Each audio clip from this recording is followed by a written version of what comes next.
Дэлхийн монголчуудын эмжээл радио 88.3-ыг сонсож байгаа сонсогчдод баярлалаа.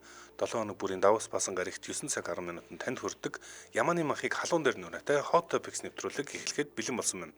Hot Topics нэвтрүүлгийг 3 дугаар студиэс хөтлөгч Царим Утган муутай болон ааш муутай айрын нар хамтран өргөдөг. За найруулагчаар инх тайвны ундрах ажиллаж байна. Манай Hot Topics нэвтрүүлэгтээ Туркийн тэргүүлэгч их сургуулийн цогцлбор Medipol имлэг хамтран ажиллаж байна. За мөн Япон жанрыг Такатагаас ураатай хөдөлгүүрийн бүтэмжийг 100% хангадаг айл хотос хамтран ажиллаж байна. Өглөөний мэнд ари сайхан амарсан уу? Өглөөний мэнд сайхан амарлаа, сайхан амарв уу? Сайхан амарсан. За Hot Topics нэвтрүүлэг бол таныг халуун дээр нь за өсөхгүй, хоцрохгүй байх зорилготой яг халуун дээр нь дэлхийд дахинд одоо шуугж байгаа, яг одоо хайж байгаа хүмүүсийн олон хүмүүсийн анхаарлыг татж байгаа мэдээллийг олж илрүүлээд танд хүргэх зорилготой. За бид хоёр ингийн тулд Google Trend-ийг ашиглаад сүүлийн 24 цагийн турш хамгийн өндөр хайлттай байгаа хайлтуудыг гаргаж ирээд ярьдаг. Тэгэхээр өнөөдрийн миний одоо ярих сэдвүүдийг товчхон танилцуулъя. Google Trend-ээр юу дэргүүлж байгаа вэ? За Trump гэдэг хайлт, Trump tariffs гэдэг хайлт 500 мянган хайлтаар 15 цагийн өмнөөс 900% өсөлтөөр Америкийн нэгдсэн улс за бусад улсууд бас нэлээд өндөр хайлттай Америкийн нэгдсэн улс Канад байсан. Ер нь англи хэлтэй орнуудад ерөнхийдөө Трамп бол баг нэгдүгürt явж илээ. Бүгд явж илээ. Тэгэхээр Трамптай холбоотой мэдээлэл, Трампын одоо импортын тариф тогтоох гэдэг үнэтэй холбоотой мэдээлэл. За түүнийг дагаад сток маркет гэдэг хайлт бол маш дээгүүр орж ирсэн.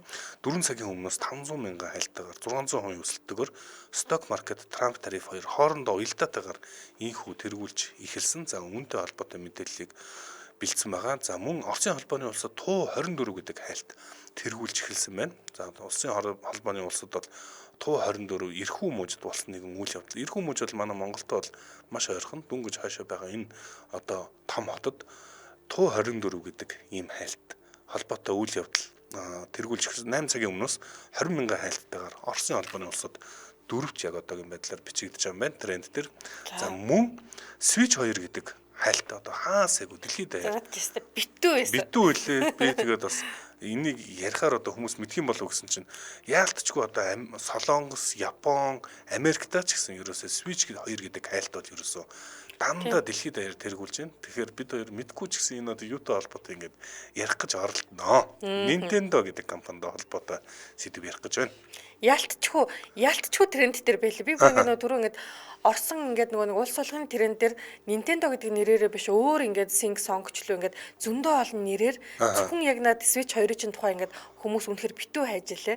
За миний хүрэх сэдв гэхээр ямар ч нөгөө өнгөрсөн өчтөрөө ингээд Холливуудын бас алдарч жүжигчин миний бас их тийм хүндэлж явдаг жүжигчин байсан. Wall Kilmer одоо таалт өгсөн тухай мэдээлэл цацагдсан. Энэ тухай би бол дурдаад үргэлжлүүлээд танаа ахын тухай мэдээлэл хүргэнэ. Танаа ах буюу одоо манай гаргийн хамгийн чинэлэг хүн Elon Musk одоо Трамп хоёр жоохон түнжин хагараад байна уу үгүй юу гэдэг тухай би мэдээлэл хүргэнэ. За үүний дараа Словак улсын тренд дээрээс Словакаас гадна бас нэмээд ерөнхийдөө бол энэ Их Британд яг тренд дээр ороод ирсэн байсан. За Словакт нэгэн одоо манайхаар болохоор нөх хүрэн бор баавга гэж ярьдаг шүү дээ.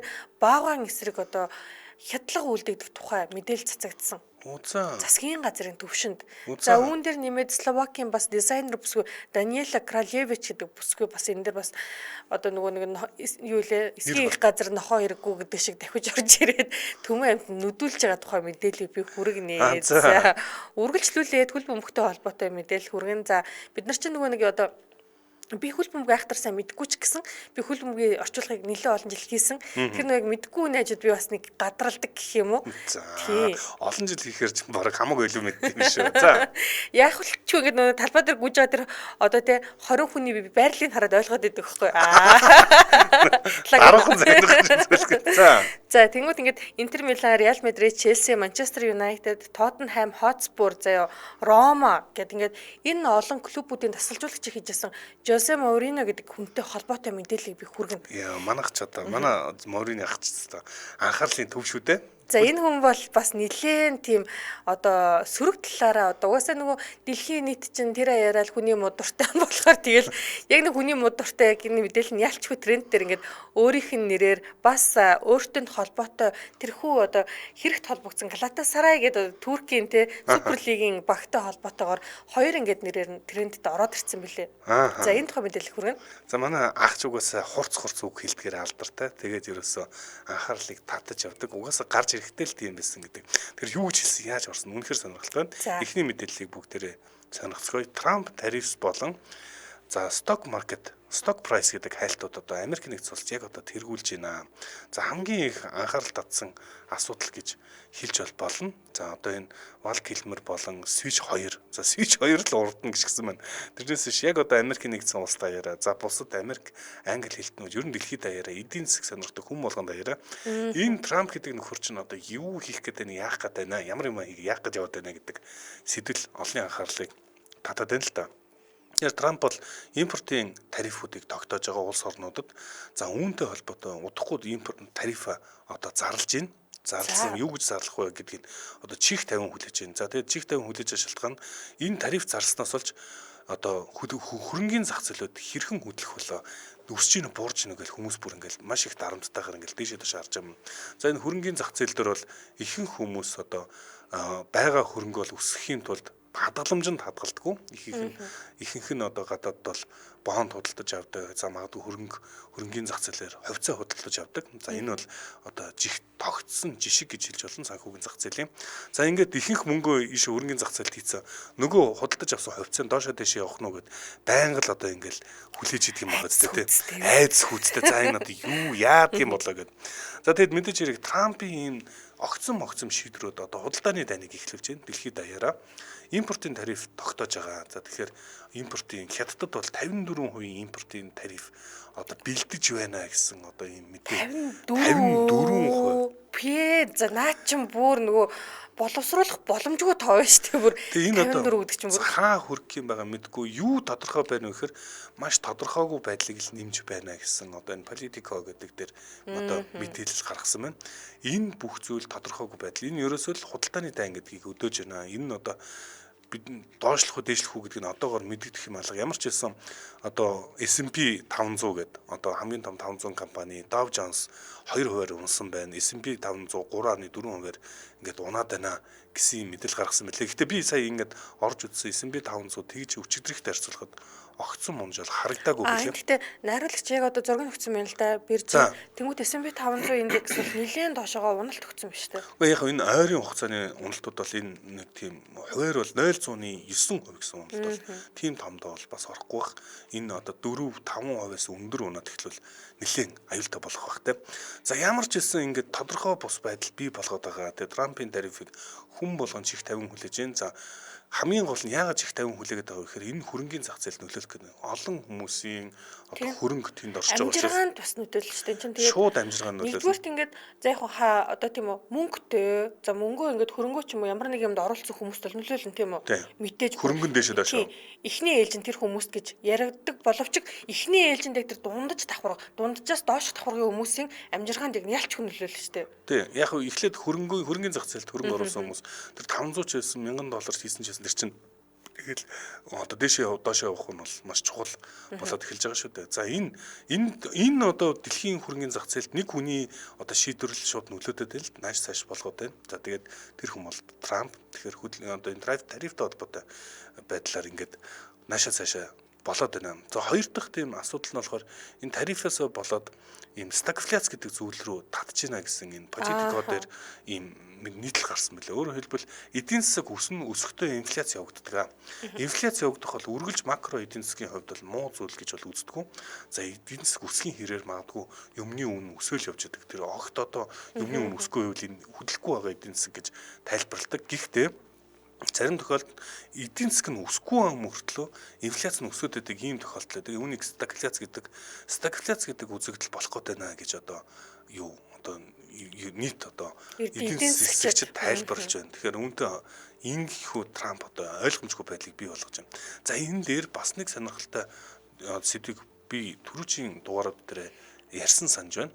Америк нэгдсэн улсын эсрэг Хятад Солонгос, Япон энэ одоо дайнуудад нь худалдааны дайнд нэгдээд байгаа. Тэдээс нэгдэж байгаа зөрүүлээд Америк нэгдсэн улсын бараанд нь импортын татвар тавиад нэгэндээ бөөн импортын татвар одоо дэлхийн худалдаа бид нар өнөөдөр switch X-г бол бид нар өнөөдөр маш хямдхан бараа бүтээтгүн худалдаж авч хэрэглэж чадж байгаа нь дэлхийн худалдаа олон улсын худалдаа чөлөөтэй байгаа учраас бараа бүтээтгүн хямдхан байх үндэс байгаад байдаг. Гэтэл одоо бүгд хоорондоо тариф тавиад эхлэхээр ер нь бол бас хэрэглэж байгаа зүйлүүд ч гэсэн импортын бараанууд ч гэсэн үнэн нь бас өсөж явах тийм биднэрт хүртэл мэдэгдэх нь гарцаагүй байх. BBC дээр нэг мэдээлэл байсан. Би тэр нэг өглөө ярьчихэд хальт гүйлгэж харсан л та. За Трамп Их Британий эсрэг 10% худалдааны тариф тогтоохоор одоо Британд юу болох вэ гэдэг ийм бүхэл бүтэн нэг тийм нийтлэл гарсан байсан. За эхний ээлжинд бол ингээд юмны үн өснө. Тэгээд ажлын байр буурна. За тэгээд 3 дахь нь юу байлаа? 3 дахь мартаа. Суурин дээр мартчихлаа. Ямар ч зэн ингээд нөгөө нэг эхний ээлжинд нөгөө дундаж юм уу те дундажаас доош давхрынханд бол энэ бол хүнд тусна. Тэгээд ингээд худалдааны дайн одоо бид нар тийм үү нөгөө өмнө огт урд хожид үзээгүй ингээд араашингийн хүнээс хараад байна штэ. Магадгүй энэ бас зөв зам ч хийж магадгүй штэ. Би яг манай ах болохоор би тэгж хэлдэг. Зям хамтран ажиллагчид танилцуулаад эргээд бүгдээрээ орцгоё. Туркийн тэргүүлэгч их сургуулийн цогцлбор Медипол эмнэлэг манай нэвтрүүлэгтэй хамтран ажиллаж байна. Медипол эмнэлэг маань Турк улсын Стамбул хотод байрладаг хамгийн том хүчин чадалтай их сургуулийн цогцлбор эмнэлэг. Тэгэхээр GCI олон улсын эрүүл мэндийн магадлан итгэмжлэлтэй бүгд найрамдах Турк улсын эрүүл мэндийн сайдын эмнэлэг гэж явдаг. За тэгэхээр Монгол дахь төлөөлөгчийн газартай. За энэ Монгол дахь төлөөлөгчийн газар нь Улаанбаатар их дэлгүүрийн баруун талд за төв замын дагуу байрладаг голомт бизнес төвгээд байдаг. За тэрний замынхны эсрэг талд нь байгаа шүү. Та тэгэхээр очиод шууд үйлчлүүлэх боломжтой. Энэ нь хамгийн гол нь зогсоол одоо гаднаас ирсэн зочид зориултын зогсоолтой. Тэгэхээр та машин тавиад очивол санаа зовох хэрэггүй юм байлээ.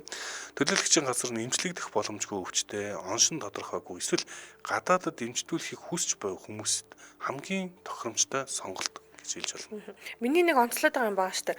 Үн төлбөргүй тээврийн үйлчлэгээ гэдэг. За одоо тийм үү. За аялаад очих хүн бол өөр тийм үү. Хин нэг хүн нь өвдөд зовоод очиж байгаа хүний хувьд бол те энэ тээврийн үйлчлэгээ ер нь тэгэл онгоцоор зорчих те тэр олон цагийн нислэг ер нь бүх юм хэцүү шттэ. Яаж ч удсан. За тэгээ очиод ингээд буух эзэн буцах хаягүй нэг харанхуй яваад очих юм бол гадаад улс оронд хаанч очих юм те. Ер нь хэлний одоо ингээд Туркт ингээд нийтээр англиар ярьдгүй юм байлээ шттэ. Гэх мэтчлэн ингээд хэлний бэрхшээлтэй үед бол Стамбулын онгоцны буудлаас тосоод авна. Имлэг болон байрлах газарт хүргээд өгнө. Буцах үед нь үдээд өгнө. За зочид буудал захиалах, түрээслэх байр болгоход нь дэмжлэг үзүүлнэ. Үүн дээр нэмээд Turkish Airlines-тай хамтран ажиллаж байгаа болохоор удахгүй нислэгийн хөнгөлөлтөй билет захиалах боломжтой болно. Тэгэхээр 30 хоногоос дээшээ хугацаагаар эмчилгээ хийх бол эмнэлгээс нь урилгыг аваад визийг нь ажлын 2-3 хоногт гаргаад өгнө гэж байгаа байхгүй юу. Энэ бол би энийг одоо ингээд тав туухтай ингээд хүний хувьд ингээд маш уян хат маш гоё зүйл гэж ойлгоод байна л да. Тийм. Одоо энэ нэг байгууллага энэ бүгдийг нь хариуцна гэдэг бол маш том чухал ойлголт. Энэ чинь хүний эрүүл мэнд бол нэг одоо секундээр 1 минутаар хэмжигдэж идэг ийм асуудал байгаад байдаг. Тэгэхээр энэ дунд нь тасалдвал яана, эсвэл зочид буудлын буруу газар өөр газар байвал яана гэл. За тэгээл ерөөсөө энэ төсөл чинь эрүүл мэндэд очиод дэмжлэгийг хийлгэх үзүүлэх асуудал чинь ерөөсөө нурах магадaltaй байдаг учраас нэг байгууллага энэ бүгдийг тэр тусмаа монгол хэлтэйгээр монгол төлөөлөгчөөр дамжиж энэ бүгдийг зохицуулна гэдэг бол би бол агуу том тансаглал гэж бас үзэж байна. Тав тухаас илүү тансаглал яг бүр онсон үг. Тэгэхээр мэдээж эрүүл мэнд бол хүний хамгийн чухал сэдв яалтчгүй мөн энд бас нэг байгууллага бүгдийг базж өгч байгаад бас дашинд нь би талархал илэрхийлье. За Туркийн энэ хамгийн Медипол эмнэлэг нь сүүлийн үеийн өндөр наривчлалтай тоног төхөөрөмжөөр онцлогоо хийдэг юм газар байгаа. Тэгээд JCI гэдэг олон улсын итгэмжлэл байдаг юм байна. За энэ одоо JCI олон улсын магадлалын итгэмжлэгтэй өндөр стандарт бүх эмчилгээний арга барилтай ийм эмнэлэг. Бүх төрлийн эмчилгээ хийн. За мэрэгсэн эмчнэр одоо эмчнэрийн багтай. За энэ дотор бол онколог буюу хавдар судал, мэдрэл зүрх, нөхөн сэргээх эмчилгээгээд өргөн хүрээний иж бүр эмчилгээг санал болгодог. Ийм хамт олон. За онцлогоо эмчилгээний зөвлөгөө үнэгүй бас хийж өгдөг. За Монгол дахь төлөөлөгчийн газарт шинжилгээний материал. За шинжилгээг очиод өгчлөө.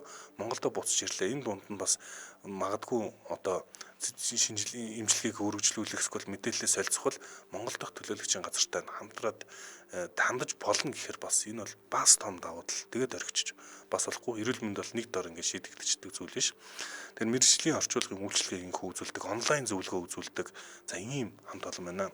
Утасны дугаарыг та бүхэн анхааралтай сонсож байгаа тэмдэглээд аваарай. 99 19 19 6 99 19 19 77 28 40 49 77 28 40 49. Орчуулга гэдэг тал дээр би бас нэг нэмэлт юм хэлмээр байна л да. Анагаахын орчуулга гэдэг бол хилтэй хүн болгон хийдэггүй. Тэгэхээр эднийх бол тийм үү анагаахын орчуулгыг ингээд мэрэгсэн орчуулагчаар нь газар дээр нь хийгээд өгнө гэхээр энэ бол бас л нөгөө нэг хоёулынх нь яриад байгаа шүү дээ. Энэ бол 5 дахь тансаглал муу юм а тий. Одоо чи намайг нэг англи хэлтэй эмнэлэг дээр авчид анагаахын орчуулга хийх бол би чадахгүй. Угаасаа мэрэгжлийн одоо орчуулга гэдэг нь шал өөр зүйл байдаг. За ийхүү манай Hot Topics нэвтрүүлэгтээ Туркийн тэргүүлэгч их сургуулийн цогцлбор Medipol эмнэлэг хамтран ажиллаж байна. Баярлалаа. Баярлалаа. За Hot Topics нэвтрүүлэг үргэлжилж байна. За энд нэг хүн 4 сарын 1-ээс өмнө үсчихсэн штэ манайхаас болсон юм байна штэ гэж нэг хүн бичсэн байна. Наад хүн чи мина гэдэг нэртэй би дээр уншуулсан. За Казуюри гадаадаас бараа оруулж ирэхийг багасгаад дотоодын бараагаа төлхөө хэрэглэнэ гэдээ ойлгож болох уу гин. За одоо ингээд яг ингээд богино хугацаагаар харуул энэ одоо протекционизм гэж яриад байгаа. Энэ одоо импортын бараагаар зөвхөн дотооддоо үйлдвэрээ хангачвал эдийн засаг өсчих юм шиг бас ийм ойлголт бол байгаад байдаг. За энэ ойлголтыг дэлхийд даяараа эдийн засагчид ч гэсэн ингэж ойлгодог гэж байгаа. Өөрчлөсөн хүн бол Давид Рикардо гэж хүн байгаа. Харьцангуй давуу талын онол гэж том эдийн засгийн салбар одоо онолыг бий болгосон энэ хүн юу гэж байгаа гэхээр ер нь чөлөөтэй худалдаалаад улс орнд өөрийнхөө чаддаг зүйлтэй эдийн засгээ илүү төвлөрүүлвэл бүх хүмүүс хожих боломжтой гэдгийг харуулсан. Энэ жишгээр ч гэсэн дэлхийн саяыг хүртэл эдийн засаг энэ жишгээр нэг нэгэндээ худалдаалж Шинэ Зеландд мал аж ахуйгаа за одоо тэр Лихтенштейнд нь зүгээр өрөмддөг одоо бууга гэх мэт хөгжөөд нийтээрээ одоо хөрөнгөжж ирсэн.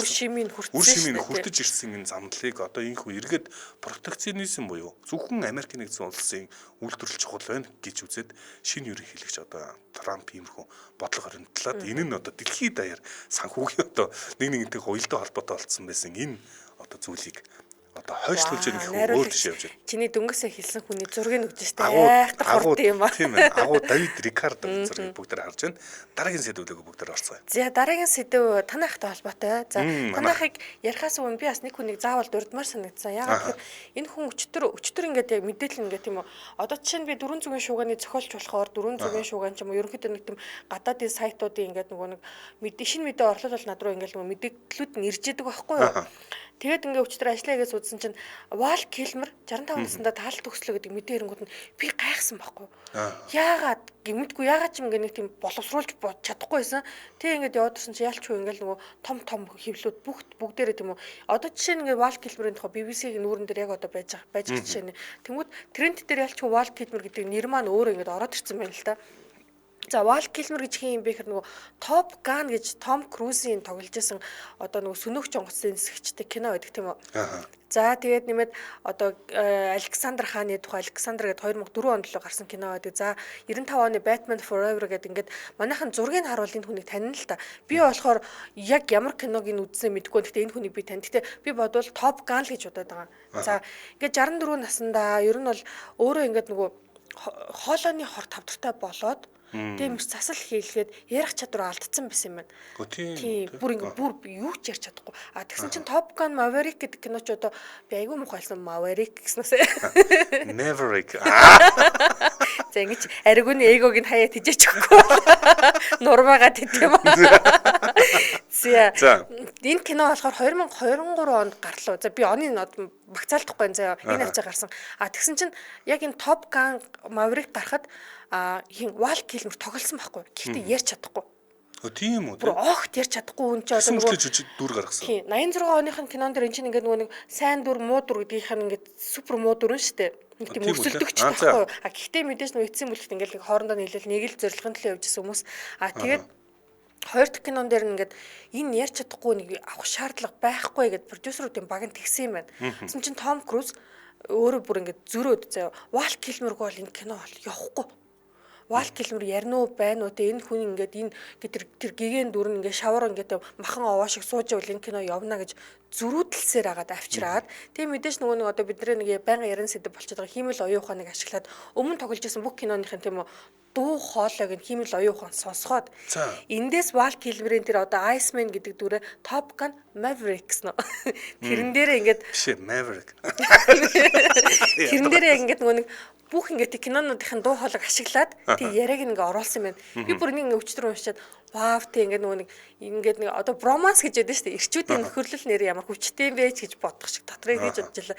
Тэг ингээ харамсалтай нэг жүжигчин маань ингээ 65 наснда ерөөхдөө бол хор тавдраар ингээ шаналж байсан. Тэгээд одоо хатгалгаа өвчнөөс болоод хорвоог орхисон гэдэг мэдээллийг охин нь хийсэн билээ. Тэг энэ тухай би дурдаад өнгөрье гэж бодсон юм а. Ялч тренд дээр байсан болохоор за үргэлжлүүлээ танахтай холбоотой мэдээллийг хүргэе. За Politico Zicom бол ялтчгүй 2007 онд байгуулагдсан. За тэгээд одоо миний харж байгаагаар болохоор ингээ гаргаж байгаа мэдээллүүд нь дандаа нөгөө бүгд найрамдах намын жаахан эсрэг зүг рүү яваад байгаа юм шиг санагдаад байна. Тэгэхээр магадгүй нөгөө сүрдүүлэх зүүнний маягийн либерал ч юм уу тий ардчилсан маягийн тийм юу сэтгүүл авшиг. За Politico Zicom юу мэдээлээд тэр мэдээлэл ингээ задраад би яг одоо Guardian-ыг хараа сууж байна л та. Guardian дээр юу гэсэн бэ гэхээр Elon Musk, Donald Trump хоёрын харилцаа жаахан сэв гараад байна уу нэг дунд нэг тийм анцаа үүсээд байна уу. Ягаад тэгэхээр нөгөө нэг алдарт доож үлээ тий. Тий, дөөж. Тий. Аяа. Догэ. За би догэ гэж яатраа. Тоглох юм байна. За цаасмар шүү тэр нэг. За тэгсэн чинь одоо энэ нөгөө нэг засгийн газрын хэмнэлтийн департамент гэмээр хэлцэх юм уу те? Одоо үр ашигын хэлц гэж нэрлэдэг лээ. За үр ашигын хэлцгээд энэ газрыг одоо толгойлж байгаа. Толгойлоод одоо энэ хүн чинь одоо хэдэн тэрбум төгрөг байла. За би одоо эндээс ингээд хараад за нэлээд олон тэрбум төгрөгийн хэмнэлт гаргасан.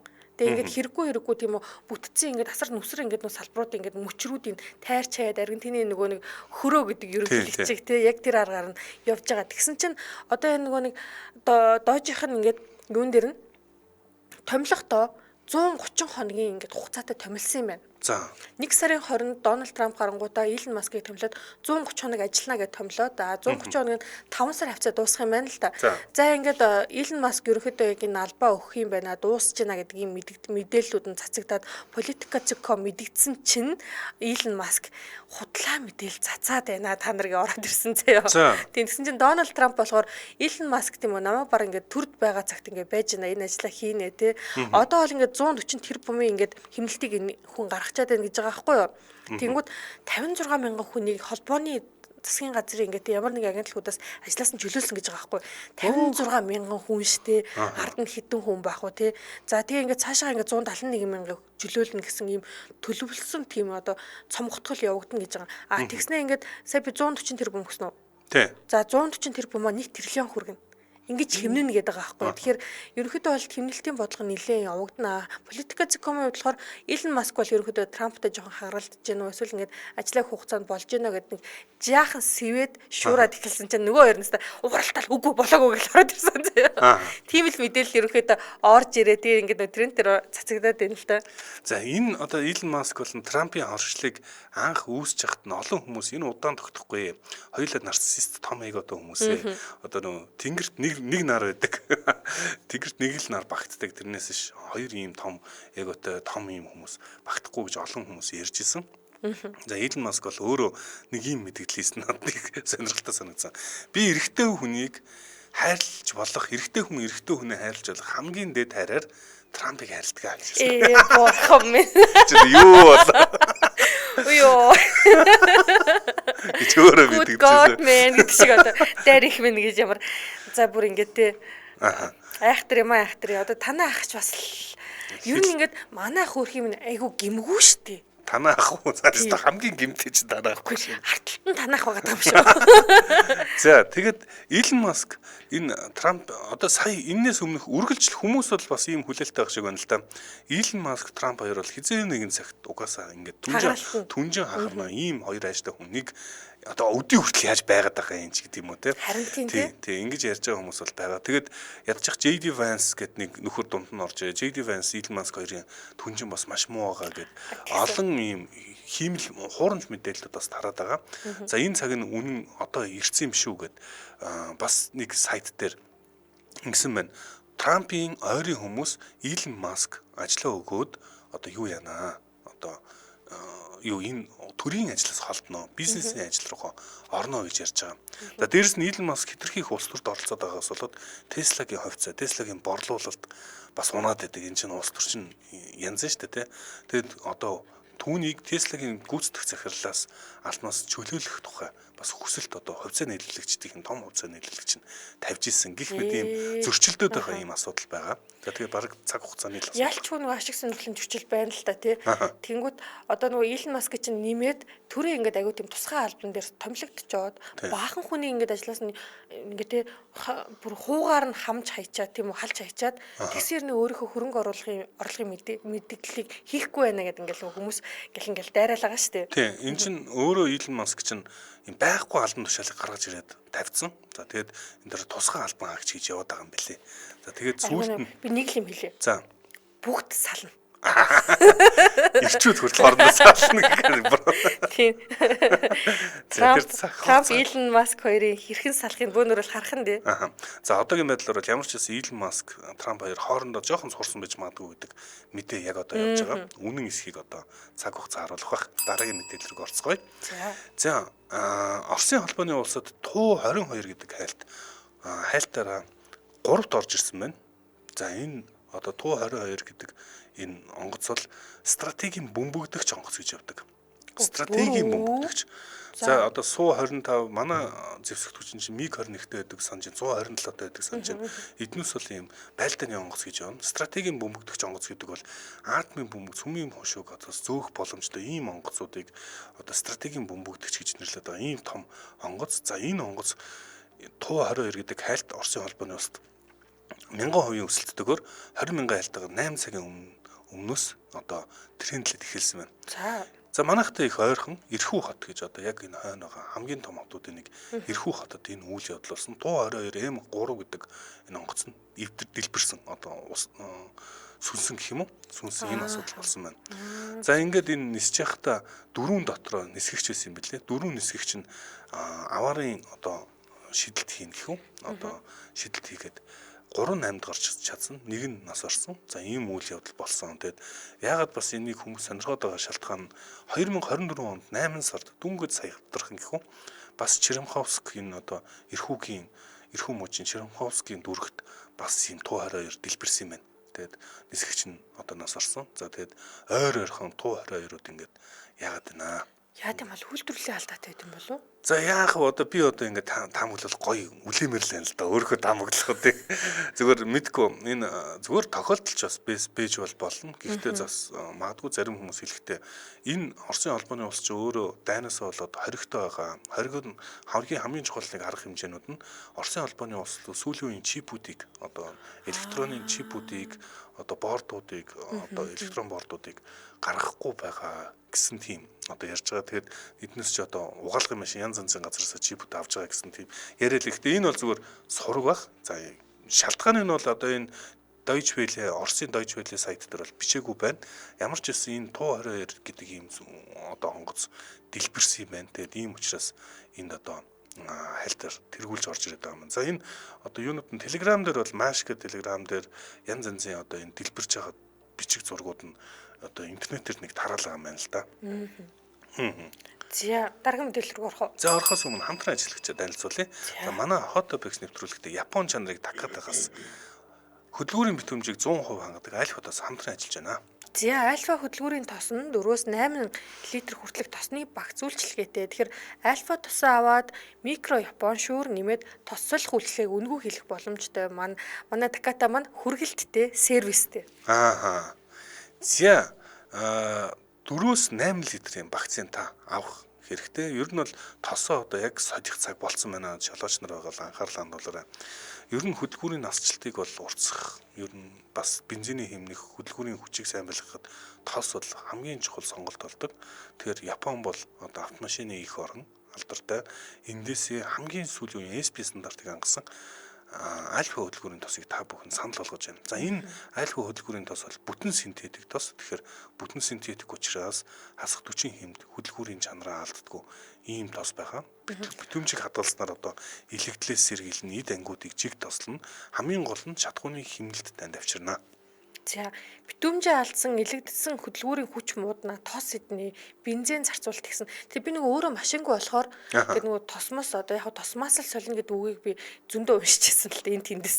Тэгэхдээ би нөгөө өвөлд өөр тостой, зунд өөр тостой гэдэг тийм ойлголтод үнэхээр байгаагүй. Тэгсэн чинь анжаахан ингээд яг энэ ярианаас би сонссон байхгүй. Одоо ингээд өвлийн тостой явж байгаа бол та ингээд магадгүй ингээд над чиг бас нэг мэдгүй шинж болооч явж иж магадгүй шүү дээ. Зуны тосыг заавал ингээд машинда хийлгэх хэрэгтэй байна. Тэгэхгүй бол нөгөө хөдөлгүүрийн ингээд тэр одоо амьдрах хугацаа нь одоо юу гэдэг ажиллах хугацаа нь мууддсан байна гэдэг би ингээд анжаах ярнаас ойлгосон байхгүй юу? За энэ тос чинь угаасаа нөгөө ямар градус хэдэн градус яаж ажиллах вэ? Тэрийг нь тааруулаад нөгөө өвтгөн шингэнийг нь тохируулаад байдаг. Халуунд бол та хүтэн өвлийн тостойгоо яваад байвал хөдөлгүүрийн бас насжилтыг л бууруулад яваад байна л гэсэн. За энийгээ дагаад бас мэдээж хэрэг шатхууны зарцуулалт ч нэмэгдэж явах. Шатхуурын одоо хөдөлгүүрийн тосыг зөв цагт нь зөв тосоор сольсноор та 5-аас 10% хэмнэлт гаргах боломжтой гэж байна. Энэ чи одоо жилийн турш аваад үзвэл бас нэлээд мөнгөн тоо хэмнэх тухай яриа болдог. За Takata Japan сэлбэг бол 6 салбартай. Тэгэхээр хан уул, сансар, 10 дугаар хорооллын ийм артуудад Takata Japan сэлбэгийн салбарууд байна.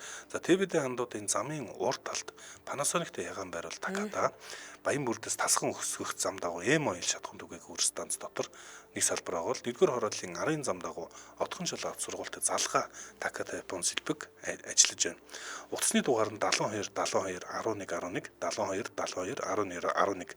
За та энэ утас руу залгаад энэ хөргүүлэлт авах боломжтой шууд тосоо сажуулж болно. За дээрэс нь энэ утасны дугаарыг та тэмдэглээд авчих ерөөсөө илүүдэхгүй танд бусад бүх төрлийн автомашинтай холбоотой үйлчлэгийг үзүүлэх болно.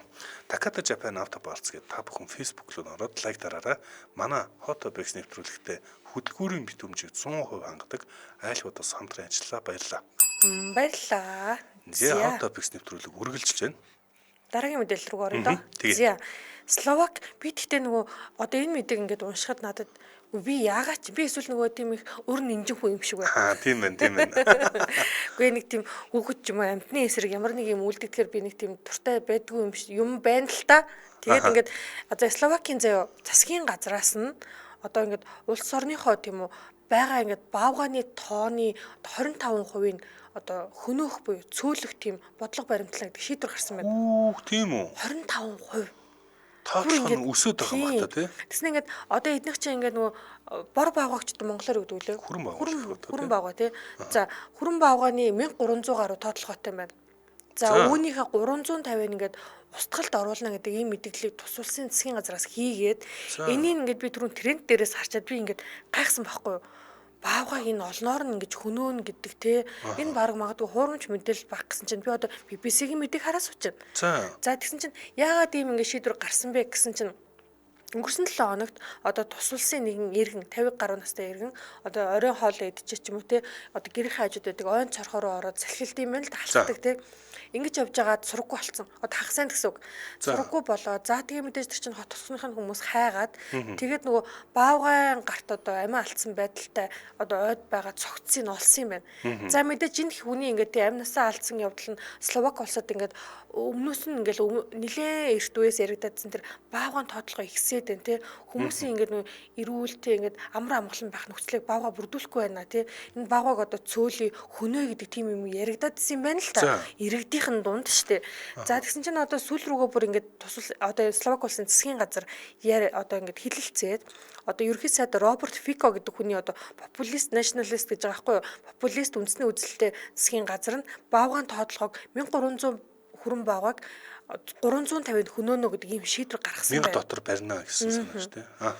За тэгээд одоо эн чинь за хүний аим хөнөөсөн гэдгийг нь бол ойлгож байна. Гэхдээ 350 баавгааг одоо хөнөөнө гэдэг чи одоо тэгээ бас мэдхгүй ингэ төсөөлт буухгүй байна л та. За тэнгууд Словакч өөрөө нөө картапын ингээ те нуруунд ингээ оршдог. Энэ хав чинь баавгаа ихтэй юм байна. Угаасаа. Тийм баг. За энэ дээр нэмэгдээд одоо нэг бүсгүй бас нэр орж ирсэн. За энэ бүсгүй хэн бэ гэхээр би нэр Даниэла Кралевич гэдэг ингээд нэг юм бүсгүй. Би тэ түрүү нөгөө словак хэлгүй юм чинь.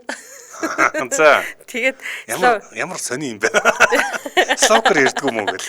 За манай ариугүй яг ярьдэн шүү. За. Тэгсэн чинь би нөгөө гол нь энэ хүн хэн бэ гэж хайсан ч юу ч гарч ирдгүү. За. Тэг ингээд ямар сони энэ ингээд словакта ярин тренд дээр ороод ирсэн энэ хэн юм бэ гэж тайгаадсан чинь хайж би бүр орсоор дизайнер гэдэг үг олж уншлаа арай гэж заяа. За хувцас зохион бүтээгчийн дизайнер бүсгүй яагаад ингээд нөгөө баавгаг хөнөөх одоо энэ те иргэдэн бас ингээд зарим иргэдэн бол ингээд нэгж мэдээж дэмжихгүй штэ. Амтны аим хөнөөх чинь те олон тоодлохоогоор нь те тэгсэн чинь энэ нэмэгтэй болохоор юу гэж орж ирсэн бэ гэхээр тэр 50 ёстой яан гэдэг одоо хүн те үхснээ хийгээд ойд явж исэн юм би. Өөрөө үхлээ дуудсан байна. Баавгаан те ингээд одоо үүрлүү те ойрцсон бол үхэх чинь ойлгомжтой шүү хогчно гэж бичсэн юм байна л та. Тэгж хэлээд тэгсэн чинь нөгөө словакчууд нь те чи юугаа мэддэм бэ те ингээд хүн үхчээд байгаа чиний над үзэл бодол нэг одоо нэг өмхий бодлоо дотроо хадгал гэдэг шиг энэ бүсгүй ингээд нөгөө хайгаад дайраад байгаа юм те би нөгөө нэрээр нь фэйсбુક дээр хайгаад хүмүүсээ ингээд нөгөө постуудыг ингээд бас орчуулж харлаа штэ.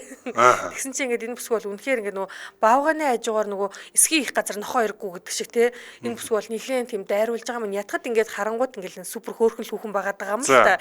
Тэгээ нөгөө одоо нөгөө яг нөгөө юу явж ийн л та нөгөө юу лээ үсэн нур тухайн богино гэдэг үнцгийг бол словакчууд тэр чигээрээ бариад зарим газар те ингээд зарим юмн дээр ингээд хүн нөгөө тэнэг хүний дуугүй сүртэй гэдэг штэ яг тэр шиг юм болоод байна л та. Яа, надад гэхдээ энэ асуудал их сони юм аа. За баавга одоо чинь ялангуяа дэлхийд даяараа зэрлэг амьтад ховордож байгаа, тоодлогонд буураад байгаа үед нэг улс зэрлэг амьтад одоо баавга бол хамгийн одоо онгон дагшин одоо байгалийн илэрхийлэл болсон амьтан шүү дээ. Тэгээд энэ амьтны тоодлогыг нь бодлогын чанартаа бууруулна гэхээр бүр анх удаа л ийм юм бэж болдгийг сонсч байна. Засгийн газараас нь тий нэг иргэдийн нэг хоёр жив туушны хоёр баачга гарч ирсэн ингээл нэг хөдөлгөөн өрнүүлээл ингээл хөнөө мөнөө гэж чагсаад байгаа бол өөрсдөө гэсэн чинь засгийн газараас нь гаргасан шийдвэрхээр л бүр нэг л ингээ шингээж болохгүй байгаа байхгүй юу? Харин тий гэхдээ хүн бол яаж ч чадсан цагаадлахаар одоо хүн хүнээл гих бах их л гой харагдаал би одоо сайхан амьтыг хамгаалдаг гэж харагдаад гэх юм одоо харагдах гэж оролдоод ер нь хамгаалах хэрэгтэй хүн хитрхи